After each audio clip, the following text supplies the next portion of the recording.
Nora, muy buenos días. Aquí Guslema, Horacio Marmurek y bueno, Cintia Taviano te saludan. ¿Cómo estás? Estás muteada, fíjate bien, esta es la palabra, es la frase de la temporada, ¿no? El estás muteada. Ahí se está. Sí, ¿me escuchan? Es otra Sí, frase. ¿cómo estás, Nora? Buen día, ¿cómo les va? Bien, muchas gracias por levantarte tempranito o cuanto menos dedicarnos una parte de tu mañana de sábado a este encuentro. Estamos hablando del alto grado de medicalización, de cómo el campo de los laboratorios y de la psiquiatría va permeando, pero además cómo se va construyendo desde la comunicación, sobre todo concentrada, esta necesidad, ¿no? ¿Te duele la cabeza? Tomate no sé qué, te duele no sé cuánto, tomate ese otro. ¿Y cómo impacta entonces esa comunicación concentrada en las subjetividades, ¿no? Ahora desde tu punto de vista. Claro, empezamos suave, ¿no? Para un sábado a la mañana. Pensé que íbamos a ir. Bueno, arrancamos. Vamos. No, esto es un proyecto político. No es un proyecto ni teórico ni científico. La prueba ¿no? Para muestras basta un botón. Está Manes como candidato en la provincia, ¿no? Manes es un referente de las neurociencias en la Argentina. Es un escándalo. Digamos, una perspectiva de esto es la sociedad americana de Estados Unidos, donde digamos, hay una mayoría medicalizada. Es decir, cualquier angustia existencial, cualquier angustia ¿no? El sujeto entra en el circuito médico y no sale más. Ahí empiezan con ribotril, con todo el cóctel ya conocido, y no sale más. Entonces, digamos, en realidad, yo digo la angustia, pero puede ser lo que ellos conocen como trastornos, ¿no? Porque, entre otras cosas, hay vamos a decir, una dictadura de la normalidad. Es decir, hay protocolos donde cuánto se debe mover un niño, cuánta atención debe prestar, ¿no? Entonces, todo esto está patologizado. ¿Quiénes establecen los números, ¿no? Los empleados de marketing de los laboratorios. Digo, sí. Nora, así directo. En ese camino pensaba, porque lo nombraste a Manes como candidato, y pensaba en un fenómeno que seguramente vos tenés muy estudiado, relacionado con las neurociencias, y este intento de explicar con imágenes del cerebro, supuestamente todo lo que nos sucede, no solamente a nivel individual, sino a nivel social, ¿no? Porque vimos a Manes casi explicando todo, o sea, que supuestamente en qué parte del cerebro sucedía la reacción necesaria para que se genere cualquier otra cosa que podía explicar las sociedades. Sí, hasta la corrupción está en el cerebro. Claro. Entonces, no, pero, perdón, ¿no? Pero sí, en ese contexto aparece como una cuestión facilista de yo sé cómo se resuelve todo en una disciplina que les encanta a los estadounidenses, que es el conductismo. Yo te voy a decir una cosa. Eso que aparece como la gran modernización es preanalítico, te voy a decir. Es antes de Freud, es decir, claro, nos venden con esta cosa que a mucho cholulo lo fascina, las imágenes, te voy a decir, es preanalítico, ya se superó eso. Esto es de 1895. Cuando Freud arranca sus investigaciones en 1895, arranca de ese modo, intentando explicar los padecimientos, las angustias, las tristezas, los duelos, todo con la lógica de la neurona, porque se había descubierto en esa época, 1895, se había descubierto la neurona. Entonces, Freud, escuchá bien porque esto es muy importante, 1895 escribe lo que se llama Proyecto para Neurólogos. Cuando termina de escribir eso, que es el intento de explicar el aparato psíquico con la lógica de la neurona, dice, esto a mí no me sirve para nada. Freud, neurólogo. Freud dice, esto a mí no me sirve para nada. No lo publica. Post-mortem, ¿no? Fíjate lo que aparece como moderno hoy, ¿no? Dice, esto a mí no me sirve para explicar el padecimiento humano. Esto es muy lindo, muy bien, pero para las patologías cerebrales, las angustias tienen otra lógica, no coinciden con la neurona. Vos no podés aplastar a un sujeto condicionado por su historia, por su familia, por la política, por el discurso, no lo puedes aplastar a la fisiología, neuroanatomía. Digamos que no es que no sirve la neurociencia, sirve porque hay patologías de la neurona, pero un padecimiento subjetivo nada tiene que ver con la neurona. Es muy interesante, sí, Nora, lo que estás planteando, porque también a veces percibo lo mismo en el campo de la antivacuna y la anticuarentena. Hay una evolución científica, hay un reconocimiento de determinadas soluciones para determinadas enfermedades, pero se vuelve a pensamientos del siglo pasado o el anterior. Sí, y también hay un proyecto político atrás, porque no jodamos, digamos. Hay una mezcla de muchas cosas ahí, ¿no? Digamos, es verdad, hay gente que está como con convicciones acerca de, digamos, el medio ambiente, o qué sé yo, poner algunas concepciones dentro de la homeopatía, no todas. Eso está también. Hay gente que tiene cierta tensión normal respecto de los laboratorios y desconfianza, porque, bueno, claro, porque ya sabemos cómo la ciencia fue tomada por los laboratorios, pero también hay una utilización de la nueva derecha, de todo esto que aparece como una derecha que enloqueció, que perdió el rumbo, ¿no? En este camino, Nora, hay algo que me parece es interesante que entiendo que vos profundizás, que tiene que ver con que por ahí todos estos datos de los que estamos hablando, mucha gente los toma, lee un libro de Manes y dice, ¿sabés qué? Cuando a vos te pasa esto, esta parte del cerebro es la que está generando que obviamente tiene una base en la lógica científica, qué pasa dentro del cerebro cuando la gente está triste, enojada, no sé qué, pero intenta como a generar versiones como irrefutables de entendimiento de cómo funciona la vida. Pero hay una parte que me parece interesante, que por ahí me gustaría, si podés, como profundizar, que tiene que ver con que la gente con ese conocimiento cree que está siendo totalmente libre en su entendimiento de lo que sucede y adquiere como una subjetividad que le explica todo, más allá de que en definitiva lo está poniendo en una cajita que no lo deja salir de esas ideas. Entonces digo, claro, vos hablás como algo como de sensación de libertad mientras que está siendo esclavo. Exactamente, porque claro, ¿cómo aparece el neoliberalismo en el mundo como proyecto político? Con el ideal de la libertad, ¿no? Libertad de mercado, libertad individual, la sociedad no existe, existen los individuos, hacé lo que quieras, pero esa libertad, a ver, los psicoanalistas sabemos que el yo quiero, no es un lugar de libertad, el yo es una instancia psíquica completamente tomada, avasallada por la realidad, por las pulsiones, por las exigencias, ¿no? Que nosotros llamamos super yo. Entonces, todo eso hace que el yo no sea libre. Si hay algo que no es libre, es el yo. Entonces, cuando uno dice yo quiero, anda a saber lo que ese yo está diciendo. Hay que interpretar eso, ¿no? Entonces, yo quiero tal cosa, yo quiero irme a Miami de vacaciones y no hacer cuarentena porque yo quiero. Entonces, la libertad, porque ¿saben quién tenía muy claro eso? Perón. Ni los psicoanalistas. Pero en la Constitución del 49 dice el derecho a la libertad. Esto es revolucionario. Hay un derecho para todos a la libertad, pero ¿cómo entendía la libertad?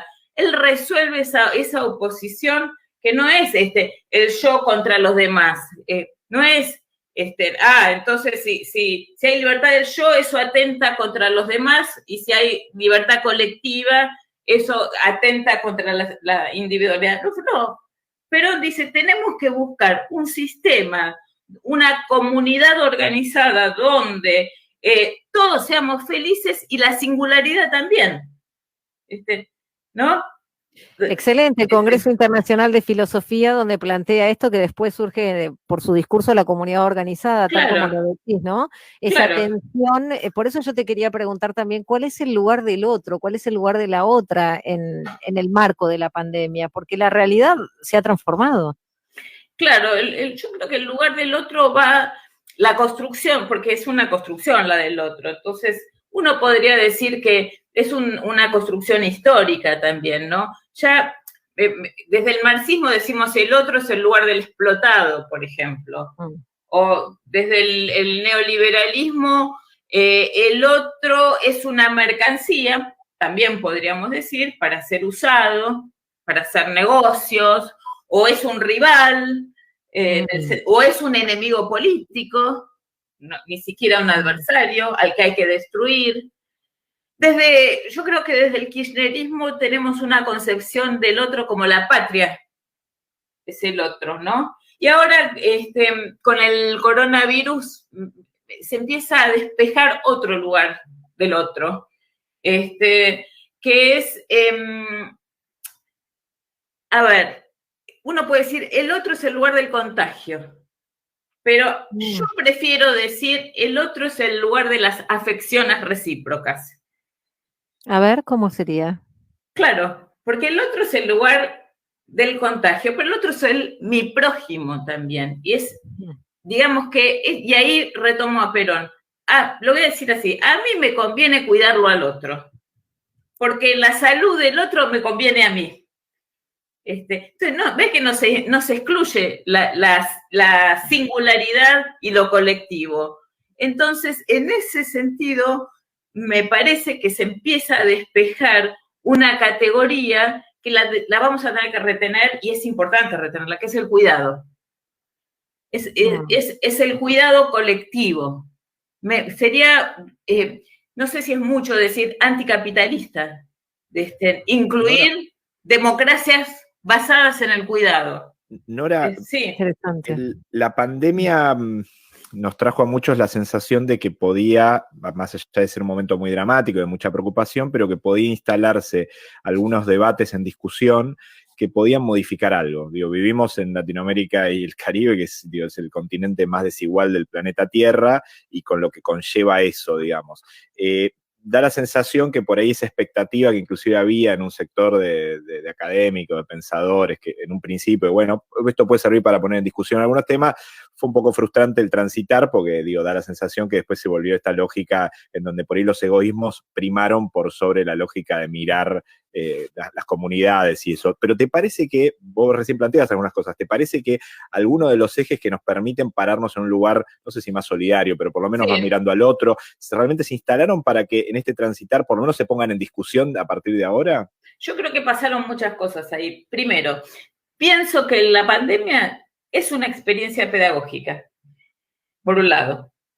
Además de lo trágico, bueno, lo que hablamos día a día, ¿no? Pero es una experiencia pedagógica en este sentido de que veníamos hablando del cuidado, qué sé yo, y creo que es injusto decir que toda la sociedad respondió del mismo modo. Hay una parte de lo social que nos estamos cuidando, ¿no? Que tenemos una militancia del cuidado, una militancia del cuidado. Y por otro lado, me parece que también fue una experiencia pedagógica. En un primer momento empezamos a pensar, a ver qué dicen los filósofos de Europa, qué nos va a pasar, ¿no? Que Zizek, Agamben, bla, bla. Tenemos que cortarla con esos oráculos, porque son posiciones coloniales, ¿no? Entonces, por otro lado, hablando de colonialismo, yo creo que el neoliberalismo, que es un plan de producción de subjetividad como una producción antropológica, ¿no? Que tenemos que darle batalla cultural también y reinstalar otros valores colectivos o del cuidado, o de democracias para todos. Me parece que el dispositivo neoliberal, que ya sabemos que no es solo un plan económico, no es solo eso, capturó, colonizó una instancia que no se asusten que lo voy a decir fácil, que los psicoanalistas llamamos super yo, pero es una instancia que está todo el tiempo exigiéndole al yo y controlándole y observándolo, pero para mal, ¿no? Para criticar, para pedir más, para exigir, colonizó esa instancia. Entonces, los discursos epocales, los ideales de exigencia, o de cumplimientos ilimitados, hacen que la subjetividad siempre esté en falta, siempre sea una subjetividad o de individuos, porque no quiero decir ciudadanos, de individuos culpables, ¿no? Endeudados. Esto como práctica cotidiana, y los países también. Sos culpable, gastaste más de lo que debías, te administraste mal, se pensaban que esto era una fiesta. Esas son los relatos sociales, epocales, y esto impacta en el sujeto también. Entonces, obtenemos individuos, falta todo el tiempo culpables. ¿Pero por qué estoy diciendo esto? Porque cuando nosotros hablamos de los medios, y de la captura de los medios y de que necesitamos una ley de medios con este dominio, estoy completamente de acuerdo, pero también si no hacemos este trabajo de descolonización del super yo, donde se naturalizó el agravio, esto es complicadísimo. Ni la ley de medios nos salva. ¿Qué estoy diciendo?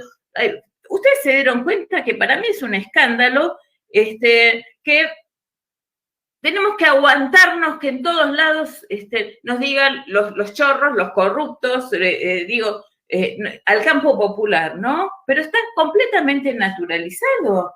Esto es un escándalo, esa degradación, ¿no? Entonces, ¿por qué tenemos que aceptar eso?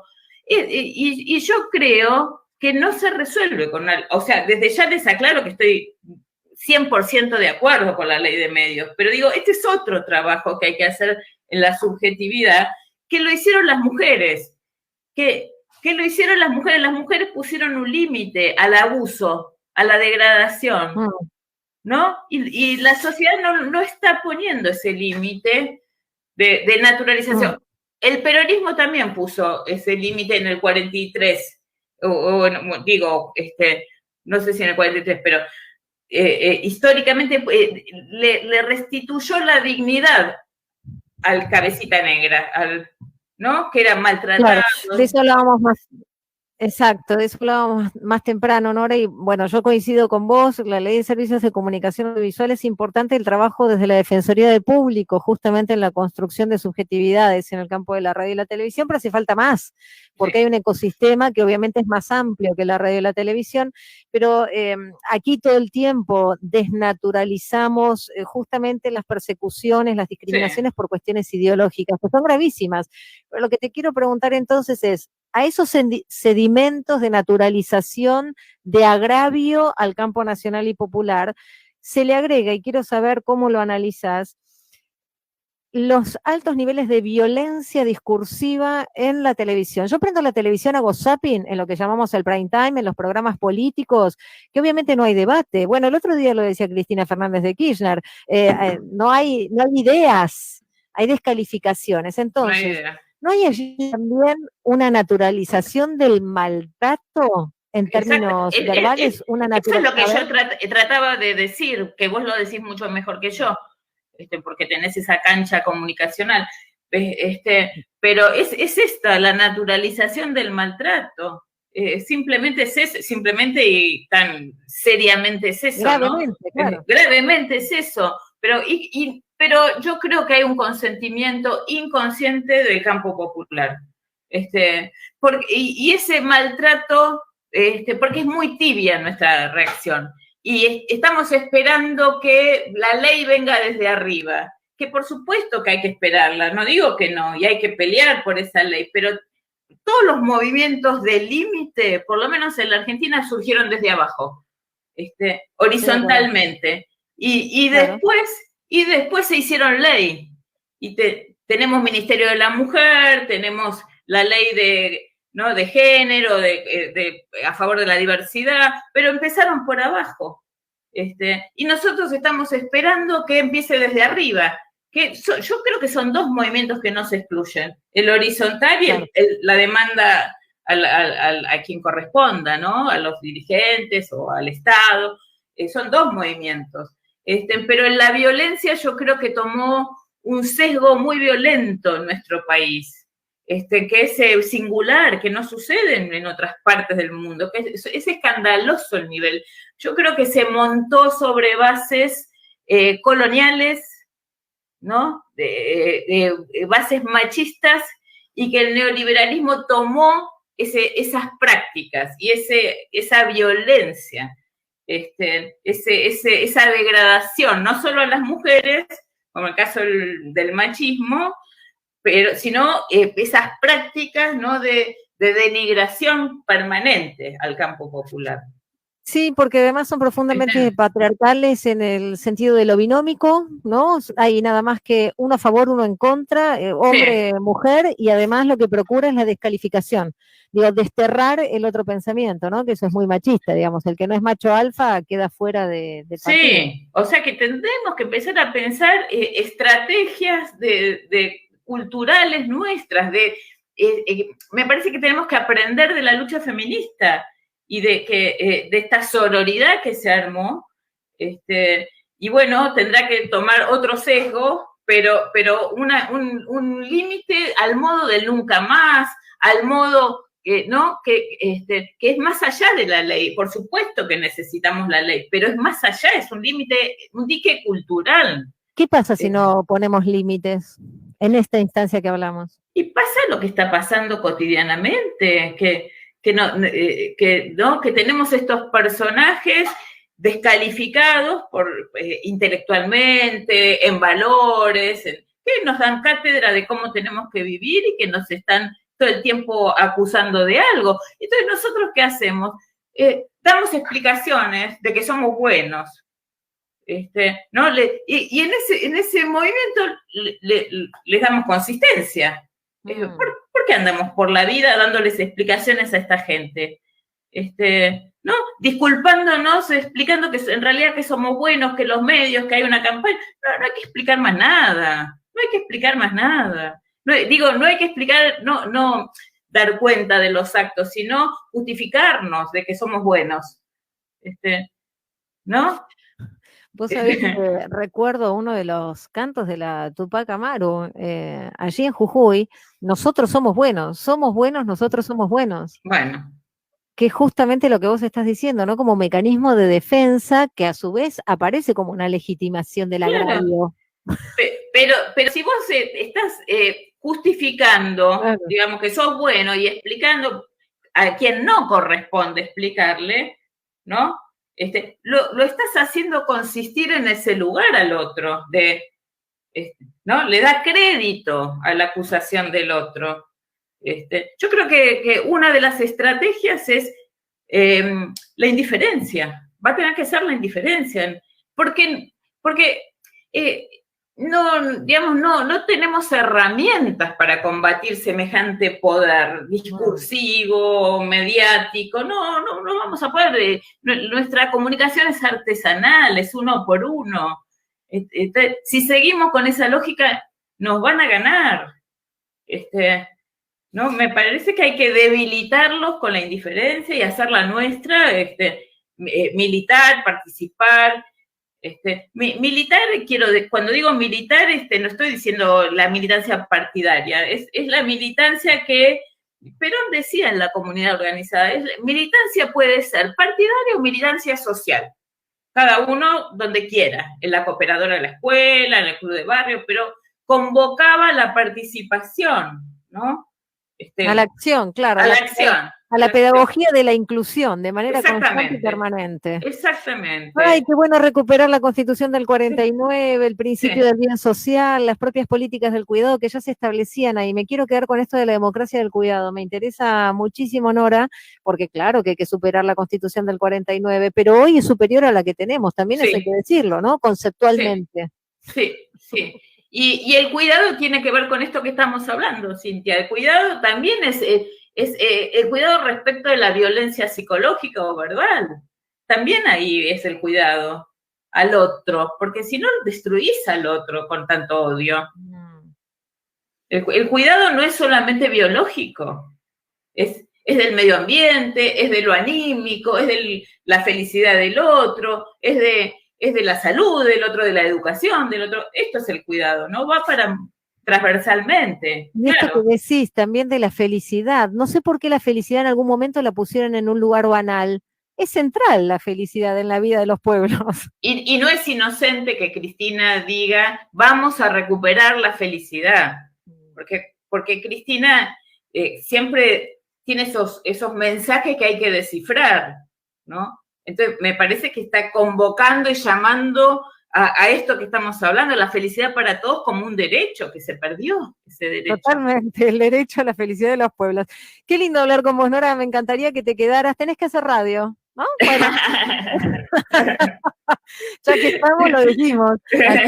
Súper interesante. Te agradezco un montonazo. Gus, ¿querés comentar algo más o ya nos despedimos? No, me parece súper interesante y me parece que es muy potente en relación a esta posibilidad de pensarnos, digo, porque Nora me parece que trajo esta doble visión, ¿no? Digo, que es la visión individual de cómo estamos parados, cómo se coloniza mediáticamente y con los discursos, lo que pasa en nuestro cerebro, para hablar de forma manesiana, pero desde otro lugar, ella lo pone en contexto, digo, ella no corre a ese sujeto de una convivencia con otros, de una situación en sociedad y del impacto de todas esas cosas. Entonces me parece que esa es una mirada muy potente, ¿no? Porque es lo que le da sentido a no tener miradas que obviamente desde la lógica neoliberal, la mirada únicamente en el marco de lo individual y lo que le sucede a cada uno de los individuos, pero sin enmarcarlo en contexto, se termina transformando en lógica muy individualista, ¿no? Que es muy eficiente a las lógicas neoliberales, entiendo así, Nora, no sé. Sí, claro, pero también en esto del cuidado también es el cuidado de sí, que no es individual, pero no ser cómplices nosotros también de este dispositivo, ¿no? No bajar la cabeza y ofrecer la otra mejilla. Había Patrón Costas, decía, lo que no soporto del peronismo es que el negro me mire a los ojos. Totalmente. ¿Qué nos está diciendo? Que se recuperó cierta dignidad y eso es lo que tenemos que recuperar nosotros. Claro. Que no va por la vía de andar justificando que somos buenos. El famoso empoderamiento, te miro los ojos porque te miro de igual a igual, sos persona, tenemos los mismos derechos. Claro. La verdad que Nora ha sido un encanto esta mañana de sábado contigo. Bueno, nos reencontraremos, ¿te parece? Sí, pero por supuesto, claro. Bueno, gracias a ustedes por el momento y por la invitación. Un abrazo. Un gran abrazo. Cuídense. Cuidémonos. Cuidémonos. En esa lógica que nos propones de las democracias del cuidado. Ella es psicoanalista, magíster en ciencias políticas, autora de Populismo y Psicoanálisis, Colonización de la Subjetividad, Mentir y Colonizar, caramba, si tenemos para leer, ¿no? La reinvención, la reinvención democrática. Y te elegiste un temazo, Nora, contame qué tema elegiste, que con ese tema nos vamos a ir. Me elegí un tema de Natalia Lafourcade, desde la raíz, porque es mujer, porque tiene que ver con el corona, porque tiene que ver con el lugar del otro, y yo te llevo adentro, ¿no? Desde la raíz, y bueno, es esto, la patria es el otro, y el otro está en mí, por eso. Temazo, total y absoluto. Sí. Gracias, Gus, nos reencontramos el sábado que viene. Gracias, Horacio, y gracias, Nora, nos vamos con este temazo. Gracias a ustedes. Chao. Chao.